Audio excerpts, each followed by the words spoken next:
Hey guys, welcome back to Reeled In. Today we're talking about the seventh episode of WandaVision. Today I have with me my friend Connor. If you're a regular watcher, you've seen him before or heard him before. How you doing? Doing okay. You doing okay? Nice. This past episode was pretty crazy, and I think now maybe we've finally gotten a little bit over the sitcoms, and these last two episodes that we still have yet to watch is really going to be the meat and I think the backstory of like what's actually going on. Excited for that, but I want to sort of break down what this episode may have meant and just things that I saw and thought were interesting. So during like the very first scene of this episode, did you notice the hexagons on the blanket of the bed, and that Vision's pillow also had hexagons on it, but Wanda's did not? I didn't. I didn't look that far. Wow. All I noticed, and everybody did, is that she was still in her costume. That she hadn't even done a costume change yet. But I think it might be interesting and like possibly like symbolizing the fact that like Wanda is like under the hex's influence, but she's like not actually like a part of it. Because like Wanda's pillows, it sort of looked, like the Vera Bradley designs. No, I don't know who that is. It's like, remember in high school, all those girls had those like lunch bags and there's like swirly designs on it and stuff. Oh, like the LSD kind of dream pattern is what Yeah, I called it. yeah, Yeah. Okay. Yeah. yeah. But that was the design on Wanda's pillow. And it's like a bunch of swirls and like different patterns. And you actually said it really well, like an LSD looking thing, which I thought was actually kind of an interesting placement because that could sort of be like what's going on inside of her head or even what's going on inside of Westview, but it's just not to like the naked eye. Because like I'm trying to look at this like everything might mean something, you know? It could be that, or she just kind of wants to fit in. And like you said, that's like a popular thing. And even though this is a different reality, both literally and figuratively, maybe it's just her like with an accent, just like trying to fit in and just trying to be comfortable with everybody. I do think it's interesting that like this hex pattern seems to be showing up everywhere, and not only in is it in WandaVision, but it's in some of the other MCU movies as well. Maybe this is a connection to everything, but we won't know until the final episode. I listened to this episode the third time with the captions on in case like I missed any like background noises or like quotes or whatever. So with the captions on and Wanda's like making her breakfast, she's listening to the radio. And the radio says, "Thank you for tuning into WNDA," which basically pronounces it spells Wanda. And also when she pulls out her cereal, it's Sugar Snaps. I think Thanos would be pretty proud if he was watching. But also the radio says, because it's the day after Halloween, but it says, "I hope your little ghosts arrive home safely last night." And as it's saying that, the milk carton has a missing kid on it. And Yeah, what's that about? yeah, my first thought, I was like, who's missing? But then my second thought was like, maybe it's actually foreshadowing the end of this episode when Wanda's twins basically vanish. Like, we don't know what happened to them. I could be, because that's the thing that's got me so like messed up. It's like We're her children. where are the children? But like they're obviously real. So where Well, did they go? I don't I mean, know. I feel like it would be hard. They're real in some sense, Yeah, but like they have a well, physical form at the very yeah, least.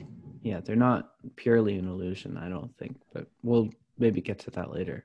Yeah, I have a comment about that later on in my notes, so we will get to it eventually. But I just thought it was interesting. But I think the glitching of the milk, as well as the rest of the house that's like going on throughout the episode, is I think sort of like Wanda's feeling the pull of the outside world and realizing that not everything is sort of as it should be. Like as the episode is called, like, breaking the fourth wall, I feel like that seems to be what's happening with Wanda. Like that these glitches are sort of like the fourth wall closing in on her, if that makes sense. Kind of. Well, it could be her not being able to fortify it, because not only is Sword trying to get in, but she extended her reality quite exponentially. And like we said last time, and like a lot of people have been saying, is that she's probably going to exhaust herself completely. Mm-hmm. And I feel like she's starting to do that. Like she almost, I think with her being in the costume and her just being like, I'm resting my eyes. I think she was kind of hungover from expanding the hex. That's hangover behavior, just to be like, I'm gonna treat myself to a day off of relaxation. That'll show me. Yeah, I mean, it must have taken a considerable amount of power to herself move the borders of the hex. Mm-hmm. She's just so powerful. I just love her. And so then we like sort of get the outside view again at the sword retreat. The agent that Squidward is talking to actually, and I didn't notice this until someone pointed it out, but I went back and looked at it. She literally glitched. Like what happens is like she's talking to Hayward and she goes to like turn her head back, but it's not like a natural turn. Like a jerk. It's like a slide. Like it just looks so unnatural. The only way I can describe it is that like it's sliding. But I just thought that was weird. And if they're not inside the hex, like why would that be happening? I feel like not everything is as it seems. And I'm just trying to keep my eyes out for every little thing. Also, the agent says that the broadcast is no longer like functional. So if Wanda wasn't the one broadcasting and like, whether it be Agnes or someone else, who stopped it and why? Because like so far from like where we are in the episode, there's not really any outside forces that would permit like a stopping of what's going on inside Westview. Because it seemed to be Wanda, especially because she was censoring the broadcast, or so we thought, maybe. Yeah, so, I think someone else was censoring the broadcast. I actually don't. And I think we know who that is. Yeah, but I don't think Wanda really even knew about the broadcast. But like my point is, I think like, she knew about like the formatting, but she thought like it was her own little private project, maybe. Yeah, but like why? Because like Monica isn't trying to get inside the hex yet. It's like Sword has been pushed back. So like I wonder why they would stop broadcasting at that moment. Because technically with Wanda, everything is still going as it sort of should be. The talking heads, we still see it. Yeah. Which the intro, real quick, I don't know if you caught it the first time, but it is literally The Office. And it, for some reason, just had me so triggered. I don't know why. I thought it was going to be more like Modern Family kind of a thing. I'm not a fan of The Office. I haven't watched it. I've only seen like a couple episodes. Yeah, I've never seen it, but I heard that like this sitcom is like it's based off of three things, like The Office, Modern Family, which is with like the black and red WandaVision at the end of the opening credits. Mm-hmm. And then I forgot what it was called, but another one the Russo brothers did. And that's what like the opening credits were, where it was just like Wanda on repeat, but with like different like images. Also, fun fact, on one of the license plates in the opening sequence is Stanley's birthday. Oh, that's cool. Yeah. So they're still throwing in Stanley nods. Yeah, which I think they should, because that's always been a fun little Easter egg. R.I.P. Stan. You're the man. I think this is more funny than interesting that like Wanda really does not want to confront Vision. Like when she's talking to her children and sort of dismisses like Vision's lack of presence. Like, honey, no, you don't want him here at all. Yeah, she's very passive. Yeah, but the scene also kind of leaves me a bit confused on like just how much Wanda actually knows, because like she immediately says that Peter wasn't her twins' uncle, like wasn't her brother. But when they ask who he is, she's like, I don't know. Like, don't ask me because I don't know anything. Zip, zero, zip. Nada, niente. So was it like a mind trick? Or she obviously knows that he looks different, because she acknowledged that in the episode prior. She's like, why do you look different? He's like, I don't know. Why do I look different?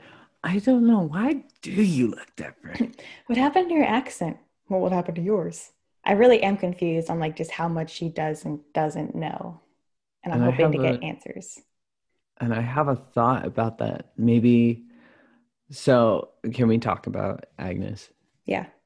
So in case you didn't know already, by the way, spoilers, Agnes confirmed theory that Agnes is Agatha Harkness, Yes.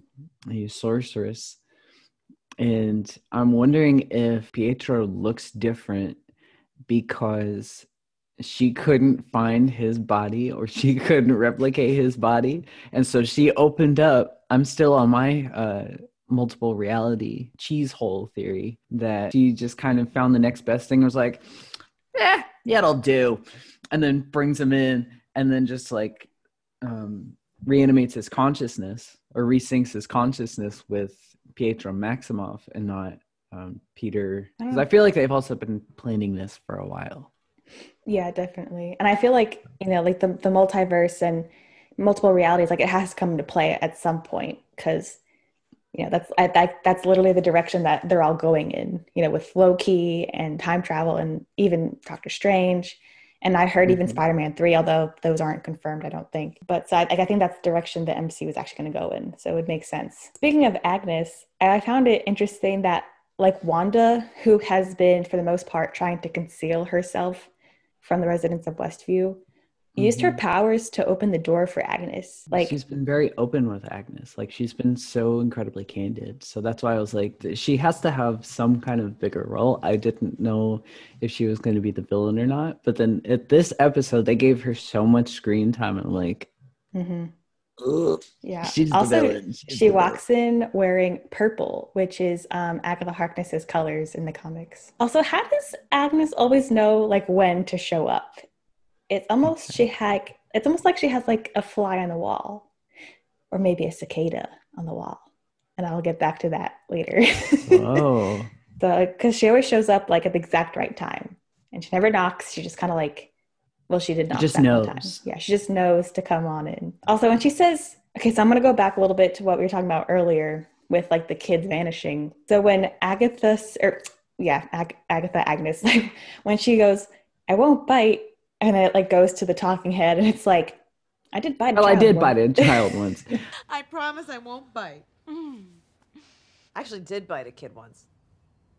You know what? I said out loud to myself, okay, is this Agnes talking, or is this Catherine Hahn talking?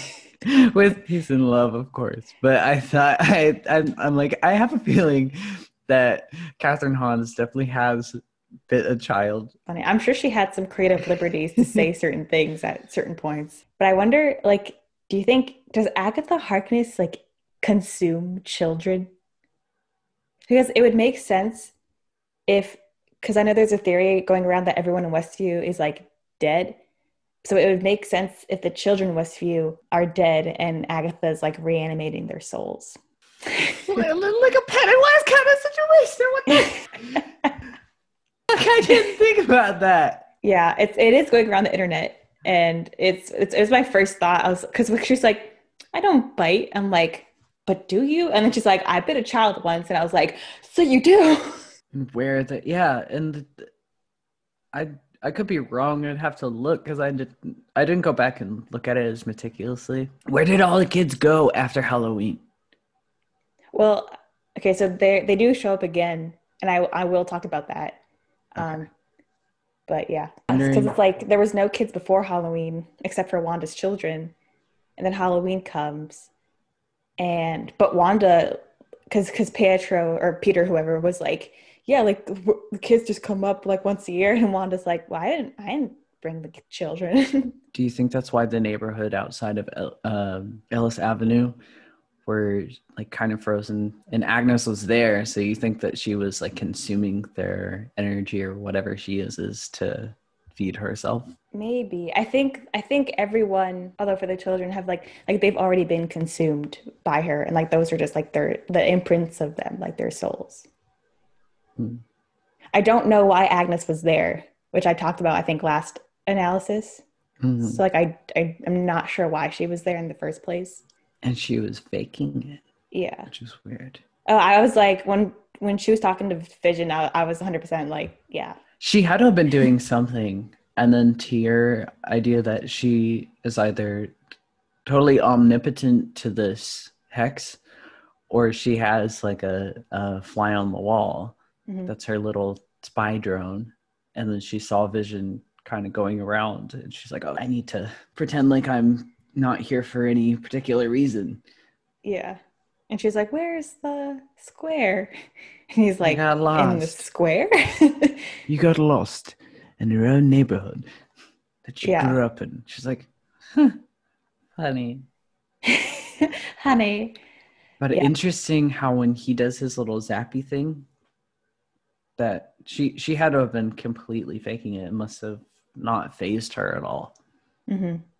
Yeah, I think it's interesting, the MCU's take on Agatha, because like usually in the comics, she's not exactly like good or bad. She's more of sort of like a neutral force. Occasionally, she does do some like bad things and sort of sides with like the villain. She goes in whatever direction favor for her flows. Yeah, pretty much. Yeah. But for the most But part, that's very witch behavior. And I knew, by the way, that last episode there had to have been a reason that she was dressed up as a witch. It wasn't just because it was a very easy costume or it was funny to the actress. Like, I knew there was a reason. Yeah, well, they're all dressed as their comic book counterparts. So yeah. Also, that suspicious mole on her back is totally a witch's mark. I said that in my reaction video too. Like it's. She's like, oh, I do have I'm returning. I'm gonna leave. Yeah, like, and it's a common lore for witches to have like a mark or a mole on their bodies that like indicates their true selves. Right on their nose sometimes. I still don't get why Wanda would want to traverse throughout the decades and why it's sitcoms. Maybe the sitcoms were Agatha's doing to help distract Wanda. Mm-hmm. But I don't get why the decades are a thing and like why they're trying to go through the decades. Because it would make equal sense if she's trying to hide with Vision to just like continue as is. But it's just like they're just like, you know, those secret neighbors. I'm wondering if, you know how like we watch reruns of like old movies and shows all the time. Mm-hmm. Like not just you and I mean just like we as human beings that consume media.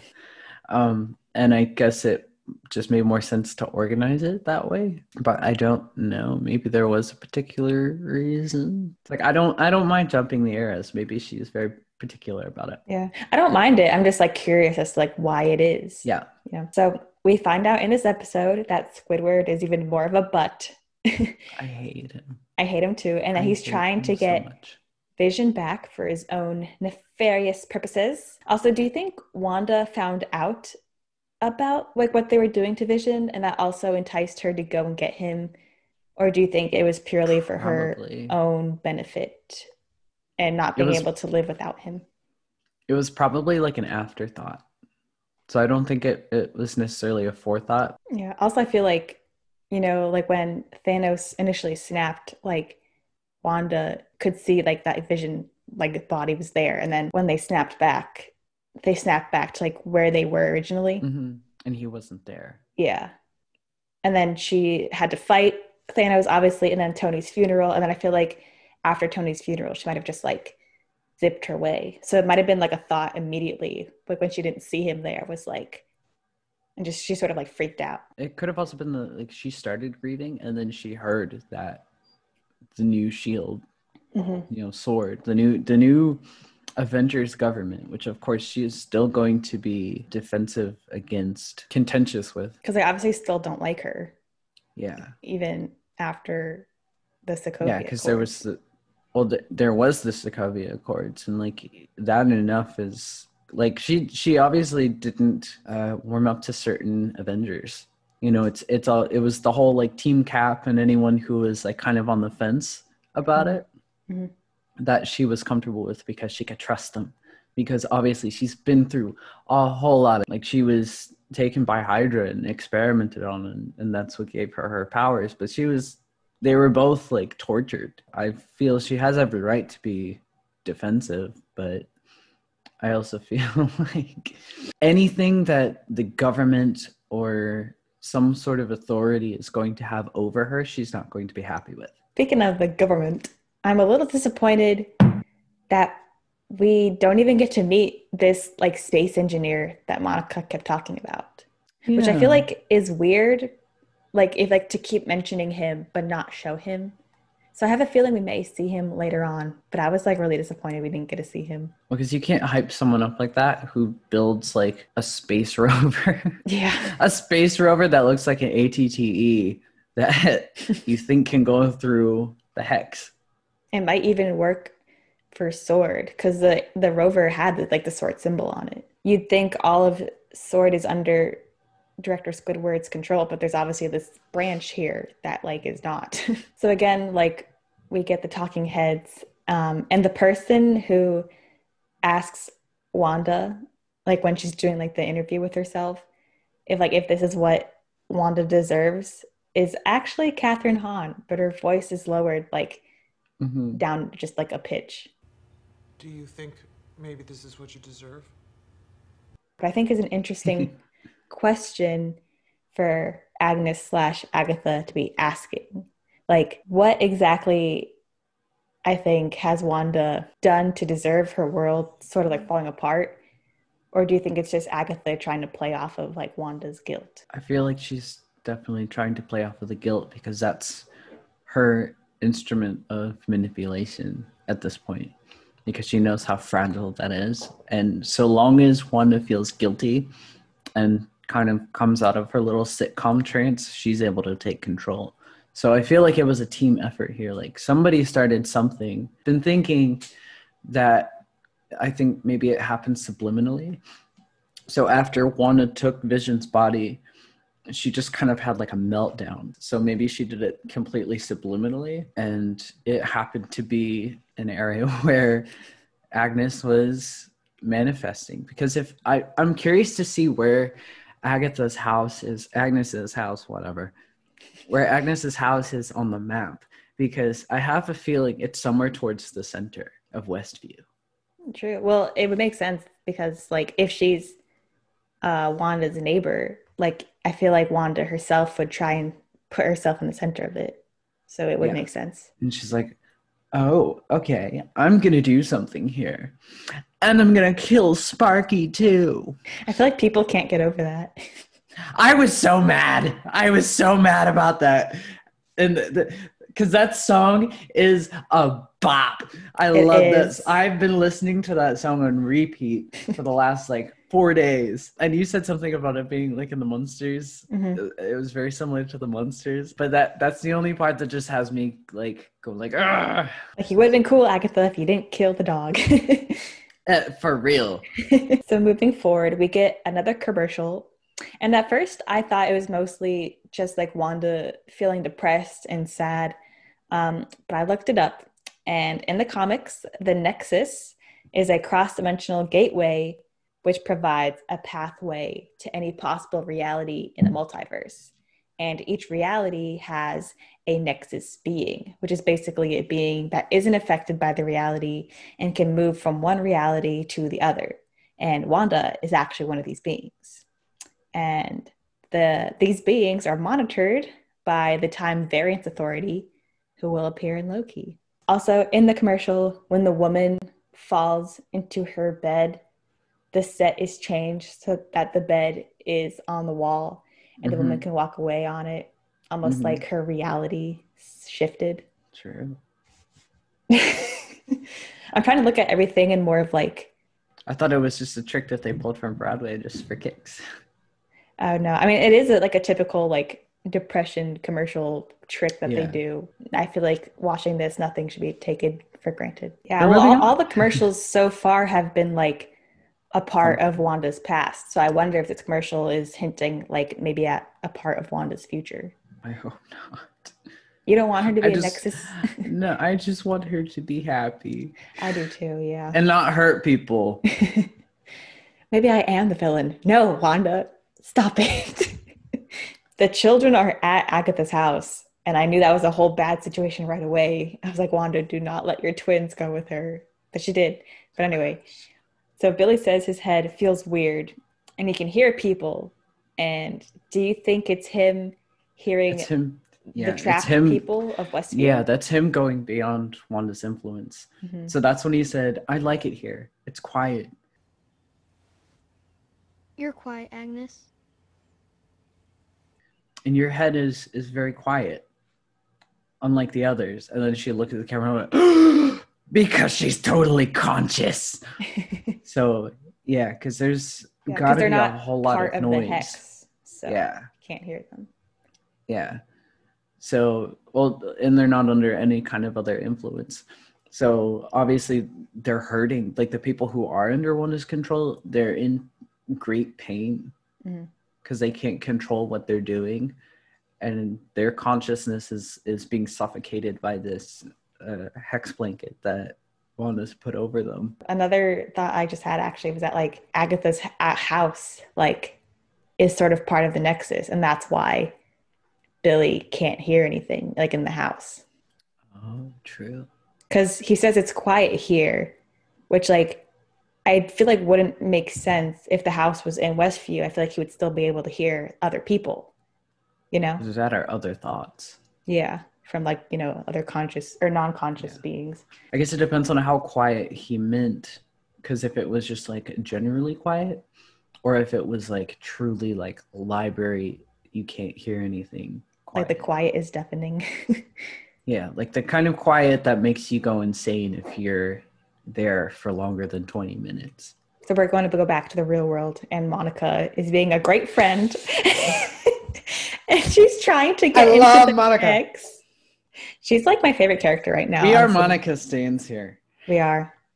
I don't want to hear I stan her about Monica. I stan her over Carol any day. I'm sorry, but she is just so wonderful, and she has such like character. She has depth to her character. Did you notice that when Monica opens the hatch door, like when things are going wrong in the rover and she's trying to like climb out of it, she opens the hatch door, but the door flies off its hinges. Like, does my girl also have super strength?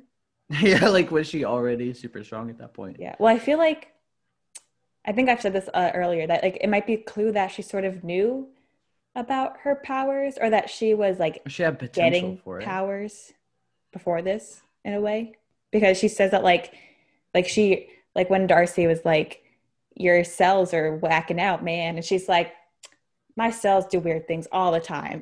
I'm like, that's not great. No. So she was referring to her mother. So when she said cells in remission, cells in whatever the other word was, I think she was more referring to that because she was with her mother.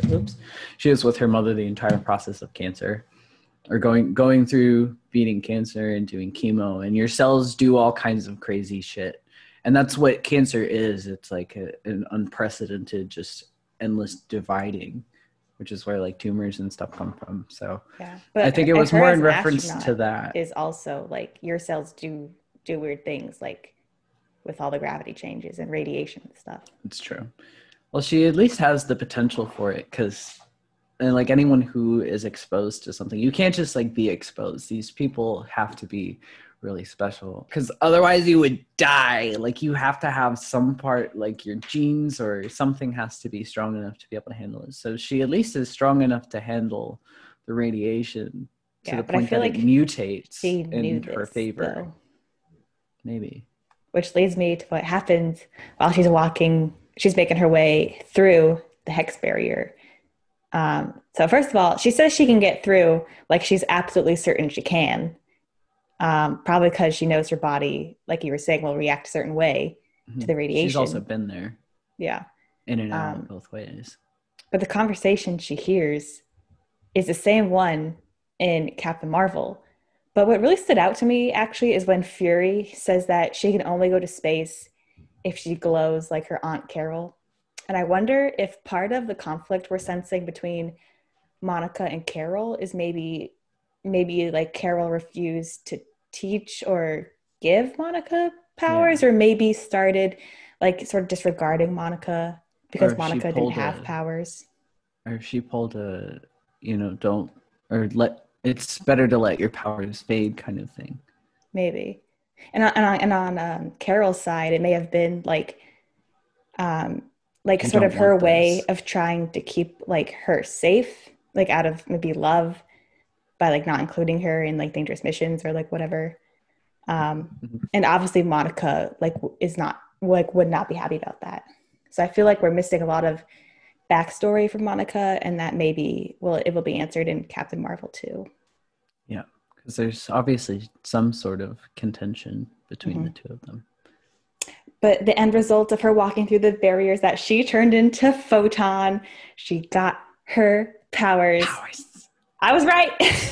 And I thought it was interesting. I didn't think about when I was watching, but when I saw your reaction and you started freaking out, like, she gets to the radiation. I didn't think about that. How she can see that. Yeah, that was my first thought. So how much research have you done on her powers? Like, do you know what her powers are beyond what we've seen? Yes, and I'll actually get to that as we talk about this. I think actually in a moment. But I think because like Photon / Monica can see like the whole of like the electromagnetic spectrum. So like energy that besides colors is actually naked to like our human eye. So like gamma rays, electromagnetic rays. But like she can see the energy inside the hex basically. And it's like when her eyes glow blue and she can see the energy of what looks like a pretty chaotic image is like the energy inside of the hex. So it's also, like her version of like heat vision from like snakes. Yeah. Like X-ray vision sort of like. Nice. Yeah. Also, her mom's nickname was Photon. And I feel like it would be a really nice tribute to her if she stuck with the name. Because in the comics, she's called like several different aliases. So I'm not exactly sure if she will be referred to as Photon in the future. But I think it would be nice if she took that name because it'd be like reminiscent of her mother. So it'd be interesting if they say her name because like with Wanda, they haven't said her name. They've never called her the Scarlet Witch. They've dressed her up as the Scarlet Witch once very cheekily, but she's always just been Wanda. Yeah, well, that's mostly because Disney did not own the rights to Fox, and Fox had the rights to like Scarlet Witch. So now that Disney owns Fox as well as like, you know, the X-Men and stuff like that, I wonder if they'll start calling her Scarlet Witch or not. Who knows? I feel like it'll be cheeky. So when Monica can still see the energy, she sort of focused on the like electrical line cables, and it seemed to have some sort of like swirling like energy on top of them. And I kind of wonder if these may indicate ley lines, which are parts of the world that are heavy and magic and usually attract supernatural phenomenon to them. So I wonder if that might be, because obviously like there's a very witchy theme going on with, you know, Wanda and Agatha. So I wonder if maybe a reason why everything is happening in Westview is because Westview is on like a ley line. Also, did you notice that like we're back inside the hex and Darcy and Vision are trying to make their way towards Wanda, and Darcy comments on the lack of rain in Westview, but there's rain on the truck's windows. And in the previous commercial had like gray clouds, like it was about to start raining. Also, Wanda is taking pain medication. Like my girl got superpowers. She don't need to pop pills. I feel like the noises that Billy mentioned hearing in his head, Wanda is also hearing. And I think it's starting to cause her like physical pain, especially now that she like expanded, you know, the borders, and her powers I think are starting to get to their limit. That's where I got like a Hangover vibes from, because she used her power to such an extent that it was just exhausting. Like I don't think Agnes is a crutch at all. Oh yeah, no, definitely I think it's the bear that's chasing her that's making her run faster, but her legs are like, we're tired. True. Also in this scene, I noticed that like how in last episode they were actually wearing like the comic book version of their costumes. And this episode, they're wearing the colors of their costumes. So like Vision is in his like actual attire. Tommy's wearing green and Billy is wearing blue. And Monica's wearing black and white, which is like Photon's costume colors. And she's even wearing like a similar design to she looks great in that sword jumper. She does. And Wanda's wearing red. And Agatha's wearing purple. So I think that's what I thought was really interesting actually. Costume choice, yeah. Also, did you notice that when Wanda was she started like going on Monica, she went super gremlin on her. Like I also think her accent came out a little bit again too. I don't know if it was her accent. Like I'll overlay the scene and like I'll tell you guys to like listen carefully to it, but she's like the way her voice was, it was like Talk to me about that. I don't want to hear about it. very gremlin. She's like don't talk to me about that. And I was like, oh my god. Like, Well, that's why I thought it was part of the accent, because like that it's a very like Eastern European kind of, Russian. yeah, very Eastern European, where it's like very back of the throat. Yeah, but like her voice went like higher up in pitch, and I feel like for that accent it has to go lower. I don't know. I'll let you guys decide. I'll overlay the video and you guys can decide what it is. Talk to me about that. I don't want to hear about it. I think she just got so mad because she thought that Monica was lying to her, because she's telling her all this stuff that she doesn't want to hear. Mm-hmm. And it's not so much that she's lying to her, it's more that you can't handle the truth, obviously, as we know from with like dramatic irony and everything. But true, she's just trying to help her.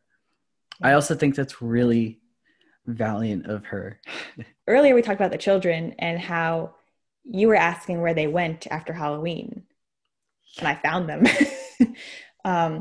And actually, so throughout this whole episode, we're sort of assuming that Wanda's the one who doesn't want Vision to come back to her, at least like not yet, before I guess she can like get her story straight. Like she doesn't want to confront him.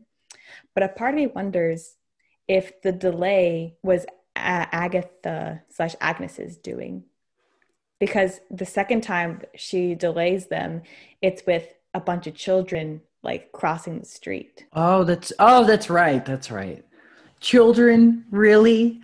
Yeah. So that's right. Like if she ate them, like she can sort of control where they go and like if they appear or don't appear, you know, from the other side.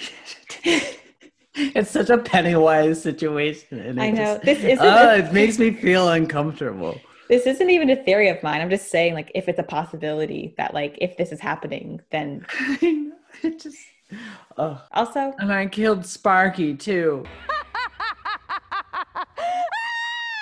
Also, in regards to Wanda, I feel like not exactly knowing what's going on, I had a thought that Agatha might be drugging Wanda.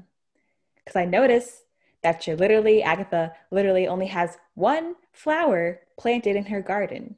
So I decided to look up Agatha Harkness and flowers.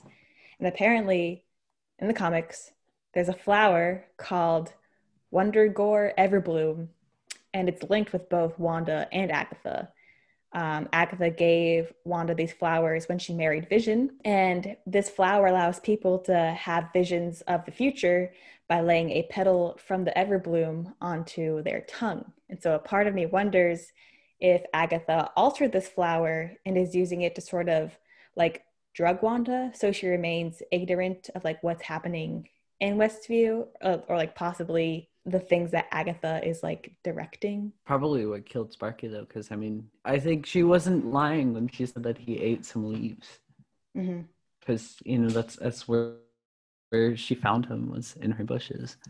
Yeah. Also, I have a feeling that all the or any and all animals that have appeared obviously have come from Agnes's house. So I think that's where Sparky came from, and that's why literally everyone except for Agnes is like, where did this dog come from? Why are I've never seen a dog. There have been no dogs, there have been no animals, no birds, no bugs, anything. And just appears, and she has a doghouse. So I feel like Sparky may have escaped from Agnes's house and she just kind of went along with it.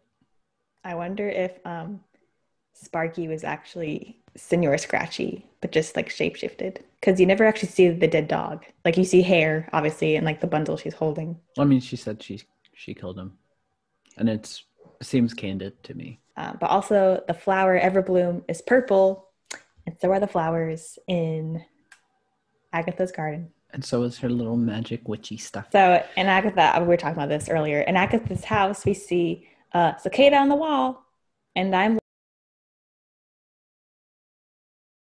like 90% convinced that this cicada is how Agnes is able to eavesdrop on Wanda and maybe the rest of the town of Westview. Also, I'm going to say it again, and I'm going to keep saying it until it's either confirmed or denied. I have three main theories, and so far 2 out of 3 have been correct. So my third theory was, and still is, that Mephisto is somehow a part of this, because Mephisto can shapeshift. So I think Cicada might be him. Because I don't think Agatha is working alone. Usually in lore, witches are known to work with or for the devil, and that at the very least, they usually worship the devil over like God. She's married to the devil. Maybe she is. Because her husband Ralph. Yeah, we've never seen him. She keeps talking about him. We never see him. We were in her house. I know. Where was he? He went to work. Where is he? So we're still at the end of this episode, and it's sort of where I think two things come into play. So the commercial, when they're talking about the Nexus, I think is sort of what Wanda enters when she's walking to like those catacombs, because there is no way that is under Agatha's house and is a part of Westview. So I think it might be like an alternate dimension or reality that Wanda has stepped into, and one that Agnes herself might be from. And in this little like shrine temple thing, cave, we see many symbols of goats, which is usually how the devil is depicted. And we also see stone arches that house symbols surrounded in hexagons. Also, I really want to know what that book is. The book that's sort of like giving off this glowing mist. I think we'll get to know probably in the next episode or so. Yeah, I've heard a lot of people think that it's the missing book from Doctor Strange's library, or it's like the Necronomicon. And I think one of the things in the Necronomicon is reanimating the dead, but we'll see. I have literally no idea what this book is at all. But it looks like on the cover, it looks like that there are 2 keys entering the same lock, one on each side. So maybe it's foreshadowing like how this sort of has to end. So like by stopping the villain on both the outside of the hex and the inside. Well, either that or Agnes is using Wanda because she needs Wanda. And now because she said, so good to finally meet you, where she could kind of throw away this like pseudo, or she could throw away this character that she was playing as. Agnes was like, it's so good to finally meet you, because she has her exactly where she wants her, because now she can mind control her, because they can both use their powers. Speaking of mind control, I wonder if she's going to do something similar to what like Wanda did to everyone, I think in Ultron, where she like showed them like their worst fear or something.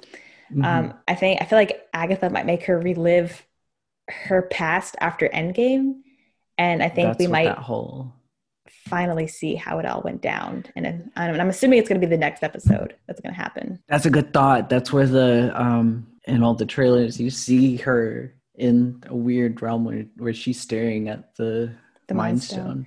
I think there's also a scene where she's like, I think it's after she got like snapped back and she's looking down like on the ground, like distraught, like her face looks very upset. Because you see it burst. So obviously it's almost like she probably will make her relive having to destroy it. Yeah, but maybe it also give us as an audience finally insight on how this all happened. And I know it's going to be really emotional, and I don't think I'm ready, but we'll see. The actress who plays Monica said that it's going to be very big and very probably sad. Yeah. Yeah, she said like keep the tissues. And I'm like, no, don't tell me that. I really don't see how they're going to be able to keep her children. I really don't see a way without it being super complicated for for future stuff. So we talked about the monsters and the montage of Agatha as the main villain so far, and that the vocals are her.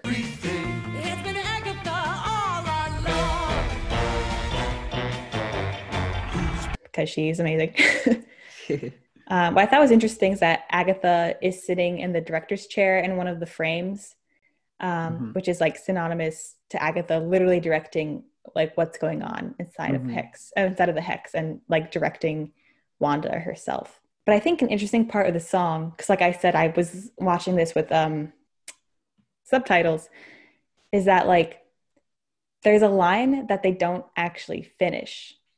Because they keep saying, it's towards the end, they keep saying, it's a pity that, and then they just repeat the word pity, but you never actually hear like what the pity is. It's a pity that, not. They never say what the pity is. What is it? The pity. Oh, it's a pity that. Pity. I thought it was the pitiest. Pity. I thought it was a play on its own participle. No, I thought originally they were saying. Ooh. I thought they were saying it's a biddy, which make a lot more sense if they're referring to the biddy as Agatha, because she's literally a magical 1,000 bajillion-year-old lady. So that's what I thought they were saying, and then the subtitles like it's a pity that, and I'm like, a pity that what? So I feel like the song isn't over yet, which means something's gonna happen, and I am nervous. I hadn't noticed that. I thought the word was something different. No, I was like pity. I thought it said biddy, and then it was like I knew pity. it was pity. I just thought it was pitiest. I thought it was a participle, not a pity that.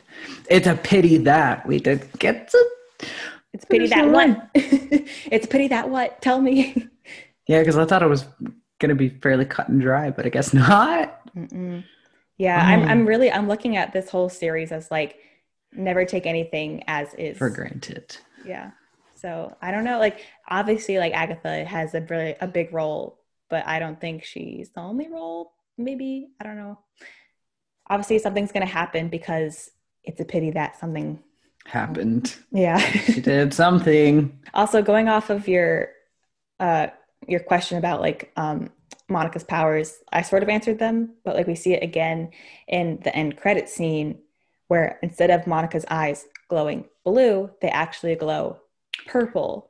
But I don't think this indicates she's under Agnes's spell, because like she still has like, you know, she seems to have like awareness of her surroundings and everything, because like she's surprised when, you know, Pietro shows up behind her. Well, it's almost like her eyes glow in correspondence to whatever color that energy is on the spectrum. So like electricity is typically like a light blue color. So if she was looking at the electromagnetic waves through the telephone poles, that would make sense. Or if she's trying to look through whatever energy that Agnes is using, which is like some form of magic, that would make sense. And whose side is Pietro on? He's obviously being controlled by Agatha. But yeah, I was gonna say that like her eyes change color based on like which like energy she comes into contact with. Yeah. So like obviously Agatha is using some sort of magical energy. Just don't know which one it is. Also, peep the cicada noises in the background before Pietro shows up. True. Oh, that's true. I did have a thought about Vision, though, and the Mind Stone. To go back to the Mind Stone real quick, is that, so obviously he needs the Mind Stone to exist. So I'm wondering if either one of the two didn't create like a fool's gold version of the Mind Stone, because it obviously he doesn't, like, he has his powers and he has some form of consciousness and his body is clearly there, but he can't use his little laser. There are certain things that he can't do because he doesn't have the Mind Stone. So I'm wondering if they somehow created some type of like gem instead of like the actual crystal. It's like a fake mind gem sort of a situation. Maybe. I think that was one of Darcy's questions too, is how is Vision able to walk around everything if he doesn't have the Mind Stone? Yeah. Yeah, that is interesting. And, you know, I feel like it'll all be answered either next episode or the last episode. Well, that's all I really had to say. I think I've gone through my whole list of stuff. If there's anything more you wanted to add. I don't think so. I have to discuss with you guys and Connor today. So thank you for tuning in. I hope you enjoyed listening to our conversation. Leave a comment on your thoughts on this episode, or if you agree with anything we say or not. I forgot this again last time, but episodes 6 and 7 of WandaVision have been reeled in. So thank you guys for watching. Please leave a like, comment, and subscribe for more reaction videos and analysis videos in future videos. So thanks, guys, and I'll see you guys next time.